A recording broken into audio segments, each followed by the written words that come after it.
కొంత మనిషి ఎందుకు హారన్ కొడతారో, ఏని గురించి హారన్ కొడతారో వాళ్ళకి తెలుసో తెలియదు. కొన్ని దేశాల్లోనే హారన్ కొడితే వాళ్ళ మీద కేసు అవుతుంది, ఫైన్ కట్టాలి. ఫైన్ కట్టకపోతే ఊరుకోరు. ట్రాఫిక్ రూల్స్ అలా ఉంటుంది. ఎవరు తప్పు చేసినా అక్కడ ట్రాఫిక్ రూల్స్ పాటించకపోతే కేసు మాత్రం అవుతుంది. ఇక్కడ మాత్రం ట్రాఫిక్ రూల్స్ పాటించరు. ఎంత హారన్ కొడతారికి చెవుల్లో అయితే బద్దలైపోతుంటుంది. ఒక్కోసారి ముసలైనప్పటికీ నా చెవుళ్ళు మరి వినిపించకుండా అయిపోతాయేమో అనిపిస్తుంది. ఎందుకు అలా హారన్ కొడతారు? డ్రైవింగ్ క్లాసెస్లో చెప్పరా ఎక్కడ ఎలా హారన్ కొట్టాలో ఏంటనుకుని. హారన్ కనిపెట్టినోడికి ముందు తిట్టాలనిపిస్తూ ఉంటుంది. మా తమ్ముడు నాకు డ్రైవింగ్ నేర్పించినప్పుడు అసలు హారన్ కొట్టడమే నేర్పించలేదు తెలుసా.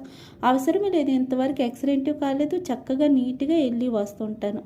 ట్రాఫిక్ రూల్స్ పాటిస్తే ఎందుకు హారన్ కొట్టే అవసరమే ఉండదు. ఇంకోటి బ్రేకర్స్ ఎక్కడ పడితే అక్కడ బ్రేకర్స్ ఎందుకు? మనం డ్రైవింగ్ స్లో చేయం కాబట్టి బ్రేకర్స్ పెట్టున్నారు. ఒక్కొక్క స్ట్రీట్లోనైతే 2-3 బ్రేకర్స్, అందులోని గాడికి కూడా ప్రాబ్లం అవుతుంది, మనకు కూడా బ్యాక్ పెయిన్స్ వస్తాయి. ఇంత అవసరమా? మనం చక్కగా నీట్గా తొక్కితే అవి 2 ఉండవు కదా ప్రాబ్లమ్స్. ఎవరు జనాలు ప్రాబ్లమ్స్ని పట్టించుకోరు, ఎవరు వినిపించుకోరు. నచ్చదు రూల్స్ అంటే. Thank you for watching.